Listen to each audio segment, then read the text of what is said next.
Pinnelli brothers Pinnelli Ramakrishna Reddy అదేవిధంగా పిన్నెల్లి వెంకట్రామిరెడ్డి గుండ్లపాడు జంట హత్య కేసులో నిందితులుగా ఉన్నారు. మరి వీరిద్దరూ కూడా ఈరోజు మాచర్ల పోలీస్ స్టేషన్కి విచారణకు హాజరయ్యారు.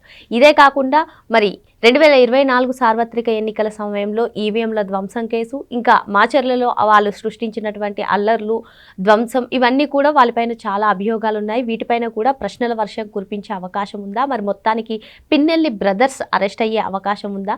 ఇదే అంశంపైన చర్చించడానికి మనతో పాటుగా ఉన్నారు సోషల్ యాక్టివిస్ట్ శ్రీలీల గారు. నమస్తే మేడం. నమస్తే అమ్మా.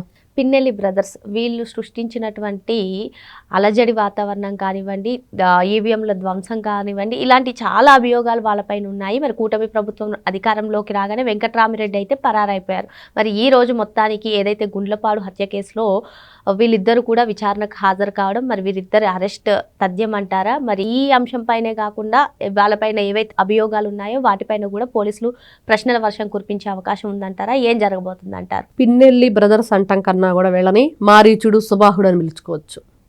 అంత ఘోరమైన రాక్షస మనస్తత్వం ఉన్న మనుషులు. ఎందుకంటే నార్మల్ పీపుల్ కాదు వీళ్ళు. పొలిటికల్గా వీళ్ళు దశాబ్దాలుగా అక్కడ ఎమ్మెల్యేలుగా గెలవటం, గెలిచిన తర్వాత వీళ్ళ హవా ఏంటి, ప్రజల్ని ఏ విధంగా ఇబ్బంది పెట్టేవాళ్ళు. ఇప్పుడు నువ్వు ఎన్ని దశాబ్దాలుగా అయినా పరిపాలన చెయ్యి, ఎలా ఉండాలి అది? ప్రశాంతమైన వాతావరణం, ప్రజాస్వామ్యంతో, ప్రజాస్వామ్యబద్ధంగా ప్రజల్ని మనం కంటికి రెప్పలా కాపాడుకుంటే నువ్వు దశాబ్దాలుగా శతాబ్దాలైనా ఉంటావు. వాళ్ళు నీరాజనాలు పడతారు జనాలు. వాళ్ళకి కావాల్సిందేంటి? వాళ్ళకి ఏం కావాలి? మంచి చెడ్డు చూసుకొని పొలాలకి ఏం సంబంధించిన నీటికి సదుపాయం కానీ, ఊర్లో రోడ్లు కానీ, వైద్య సదుపాయం, విద్య, ఈ వాహనాలు ఏదైతే బస్సులు ఇట్లాంటివి ఉంటే ఇవన్నీ కూడా మౌలిక సదుపాయాలు వాళ్ళకు ఉంటే చక్కగా ప్రజలందరూ కూడా హ్యాపీగా ఉంటారు. కానీ వీళ్ళు చేసేది ఏంటంటే చంపటాలు, నరకటాలు, గడ్డివాములు తగలబెట్టటాలు, చెట్లు ఏదైతే మనం మొక్కలు పెంచుతారో పొలాల్లో పంట పొలాలన్నీ కూడా నాశనం చేయటం, అన్నీ కూడా. గడ్డివాములు అంటే పశువులకి పెట్టుకునే ఇది, దాన్ని కూడా తగలబెట్టారంటే ఇట్లాంటి వ్యక్తుల్ని రాక్షసులు అనక మనుషులు అంటామా? నిజంగా వాళ్ళు రాక్షసులే, మారీచ సుబాహులే. ఇదైతే 100%. ఎందుకంటే ప్రజలు, మాచర్ల నియోజకవర్గ ప్రజల నుంచి వస్తున్న వాయిస్ ఇది. ఈవీఎం అందరం చూస్తున్నాం కదా, కోట్లాది మంది ప్రజలు చూస్తుండగా ఈవీఎం ధ్వంసం చేసిన వ్యక్తిని ఏం చేయాలి? ఇప్పుడు చూసాం గుండ్లపాడు, ఇద్దరు మనుషుల్ని దారుణంగా స్కార్పియో వ్యాన్తో గుద్దిచ్చి చంపిస్తే అక్కడ వాళ్ళు రక్తపు మడుగులో రక్తసిక్తం అయిపోయి పాపం ఏ విధంగా మరణించారో చూసాం. ఇలాంటివి కోకొల్లలు వీళ్ళు చేసినవి, ఒకటి కాదు రెండు కాదు. ఆ రోజును కూడా ఈవీఎం ధ్వంసం చేసే రోజు ఆ వ్యక్తి మరణించారు. మొన్న ఈ మధ్యన ఇతని మీద తిరగబడిన వ్యక్తి, టీడీపీకి సంబంధించిన వ్యక్తి. మరి ఆయన భార్య మీద కూడా ఇష్టానుసారంగా నోటితో బూతులు తిడుతూ పిన్నెల్లి రామకృష్ణారెడ్డి రెచ్చిపోయిన విధానం. తోట చంద్రయ్య ఎంత ఘోరంగా అతని పీక కోసి నడి రోడ్డు మీద పట్టపగలు ప్రతి ఒక్కరూ చూస్తుండగా మాచర్లలో జరిగింది. మరి ఎవరు బాధ్యులు దానికి? పిన్నెల్లి రామకృష్ణారెడ్డి కాదా బాధ్యుడు? వాళ్ళ అనుచరులు కాదా చేసింది? ఎంతమంది కలిసి ఆయన్ని ఆ రోజున జై జగన్ అంటావా అనవంటే నేను చచ్చినా పర్లేదు కానీ జగన్మోహన్ రెడ్డి పేరు మాత్రం తలవనన్నాడు. మరి వీళ్ళు రాక్షసులు అనక మనుషులు అంటారా? మనుషులు అయితే అలా ప్రవర్తిస్తారా? ఎక్కడో చోట మానవత్వం అనేది ఉండిద్ది, ఒక జాలి, కరుణ, దయ, ప్రేమ, ఇవన్నీ ఉంటాయి, ఆప్యాయతలు. అవేమీ లేవు. మరి ఈ రోజున చూస్తే వీళ్ళు పోలీస్ స్టేషన్కి హాజరయ్యారంటే అరెస్ట్ చేయాలి. చేయకపోతే ఇంకా ప్రజాస్వామ్యం ఎక్కడ? ప్రజలు ఏదైతే కోరుకుంటున్నారో అది ఉండాలి. ఈ రోజున కూటమి ప్రభుత్వాన్ని అధికారంలోకి ఎందుకు తెచ్చుకున్నారంటే మంచి పరిపాలన అందిస్తారు, ప్రజల క్షేమం, వాళ్ళ సంక్షేమం అన్ని చూసుకుంటారు, ఉద్యోగ కల్పన చేస్తారు, మంచిగా అన్ని కూడా రోడ్లు కానివ్వండి అన్ని విషయాల్లో కూడా మనల్ని ముందుకు తీసుకువెళ్తారనే ఉద్దేశంతో. పిన్నెల్లి వెంకట్రామిరెడ్డి కూడా మేడం అసలు ఆయన ఇన్ని రోజులు అజ్ఞాతంలో ఉండి పరారీ అయ్యి ఇప్పుడు ఏదైతే హైకోర్టు ఆదేశాలు ఇచ్చిందో ఈ కేసుకి విచారణకు హాజరు కావాలని చెప్పి ఆయన బయటకు వచ్చారు. మరి ఇన్ని రోజుల తర్వాత ఆయన బయటకు రావడం కానివ్వండి ఏ విధంగా చూడాలంటారు? ఇక్కడ ఒకటి, పిన్నెల్లి రామకృష్ణారెడ్డి జైల్లో ఉన్నప్పుడు జగన్మోహన్ రెడ్డి ములాఖత్కి వెళ్ళి బయటకు వచ్చి ఏం చెప్పాడంటే రామకృష్ణారెడ్డి జైలుకి వెళ్ళాడు. అతను జైలుకి వెళ్తే పిన్నెల్లి రామకృష్ణారెడ్డి జైల్లో ఉన్నప్పుడు జగన్మోహన్ రెడ్డి ములాఖత్కి వెళ్ళాడు. వెళ్ళి బయటకు వచ్చేసి సౌమ్యుడు, బుద్ధిమంతుడు, చాలా మంచివాడు, అక్రమంగా అరెస్ట్ చేశారని. ఆయన అరెస్ట్ అయిన తర్వాత వాళ్ళ తమ్ముడు బాత్రూంలోంచి ఆ విండో ఏదో ఓపెన్ చేసుకుని పారిపోయాడు అన్నారు. ఈ రోజునే ప్రత్యక్షమయ్యాడు ఈ మహానుభావుడు వెంకట్రామిరెడ్డి.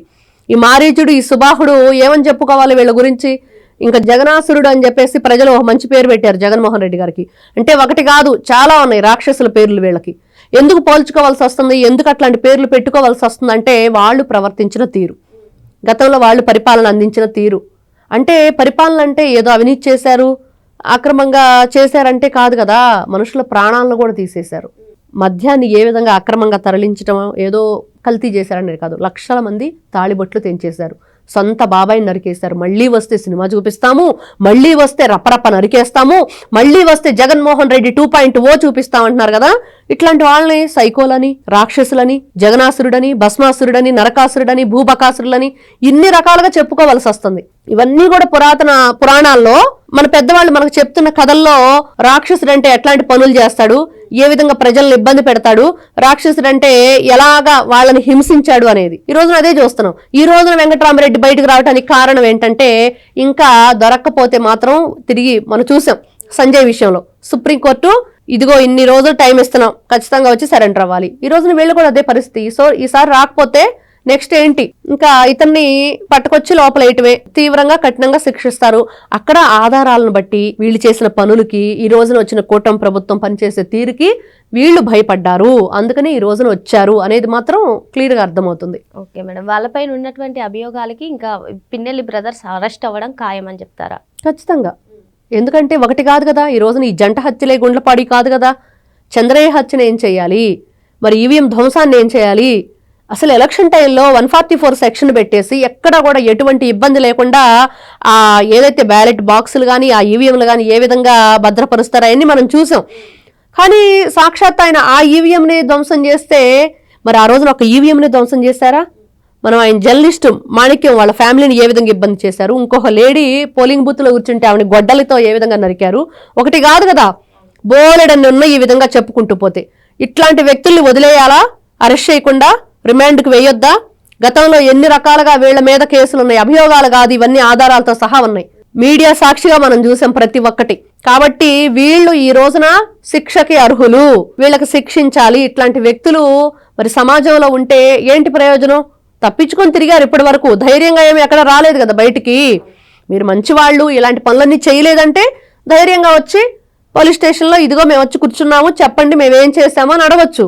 కానీ పబ్లిక్ గా ఈ విధంగా చేసి గతంలో వాళ్ళ హవా ఏ విధంగా నడిపించారు, ఎలాంటి పరిపాలన చూసాం, మనం అన్ని విన్నాము, కళ్ళారా కూడా ఈ మీడియా ద్వారా ఎన్నో రకాలుగా చూసాం. మరి ఇలాంటి వ్యక్తులకు శిక్ష పడకుండా ఉంటే ఎట్లాగా? కాబట్టి గౌరవ పోలీస్ వ్యవస్థ కానీ, న్యాయ వ్యవస్థ కానీ వీళ్ళందరూ కూడా ప్రజల మీద ప్రేమతోటి, ప్రజల పట్ల ఉన్న గౌరవంతో ప్రజాస్వామ్యం నడవాలి అంటే, ప్రజాస్వామ్యం బ్రతకాలి అంటే ఇట్లాంటి పిన్నెల్లి రామకృష్ణారెడ్డి, పిన్నెల్లి వెంకటరామరెడ్డి వాళ్ళని మరి వెంటనే అరెస్ట్ చేయాలని ప్రతి ఒక్కరూ కూడా కోరుకుంటున్నారు.